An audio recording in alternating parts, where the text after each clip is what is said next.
दो मित्र धर्मबुद्धि और पापबुद्धि हिम्मत नगर में रहते थे।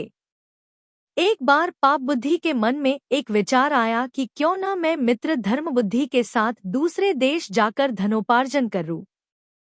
बाद में किसी न किसी युक्ति से उसका सारा धन ठहर कर सुखचैन से पूरी जिंदगी जीऊंगा।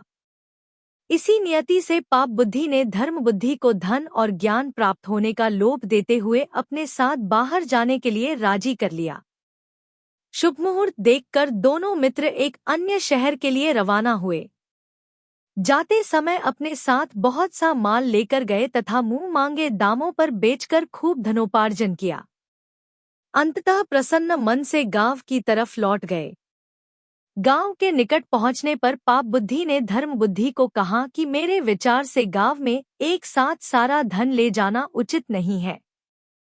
कुछ लोगों को हमसे ईर्ष्या होने लगेगी, तो कुछ लोग कर्ज के रूप में पैसा मांगने लगेंगे। संभव है कि कोई चोर ही इसे चुरा ले। मेरे विचार से कुछ धन हमें जंगल में ही किसी सुरक्षित स्थान पर गाड़ देनी चाहिए, अन्यथा सारा धन देखकर सन्यासी व महात्माओं का मन भी डोल जाता है। सीधे साधे धर्मबुद्धि ने पुनः पापबुद्धि के विचार में अपनी सहमति जताई। वहीं किसी सुरक्षित स्थान पर दोनों ने गड्ढे खोदकर अपना धन दबा दिया तथा घर की ओर प्रस्थान कर गए। बाद में मौका देखकर एक रात कुबुद्धि ने वहां गड़े सारे धन को चुपके से निकालकर हथिया लिया। कुछ दिनों के बाद धर्मबुद्धि ने पापबुद्धि से कहा, भाई मुझे कुछ धन की आवश्यकता है, अतः आप मेरे साथ चलिए। पापबुद्धि तैयार हो गया। जब उसने धन निकालने के लिए गड्ढे को खोदा तो वहां कुछ भी नहीं मिला। पापबुद्धि ने तुरंत रोने चिल्लाने का अभिनय किया। उसने धर्मबुद्धि पर धन निकाल लेने का इल्जाम लगा दिया। दोनों लड़ने झगड़ते न्यायाधीश के पास पहुंचे।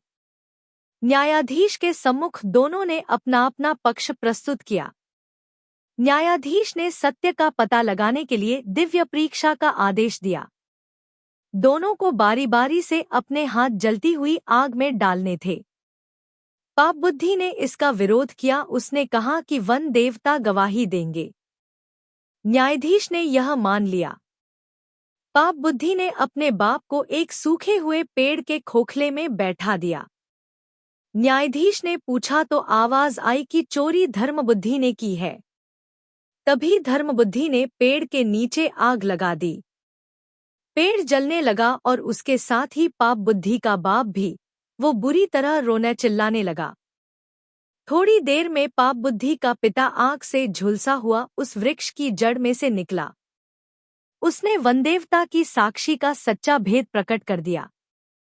न्यायाधीश ने पापबुद्धि को मौत की सजा दी और धर्मबुद्धि को उसका पूरा धन दिलवाया।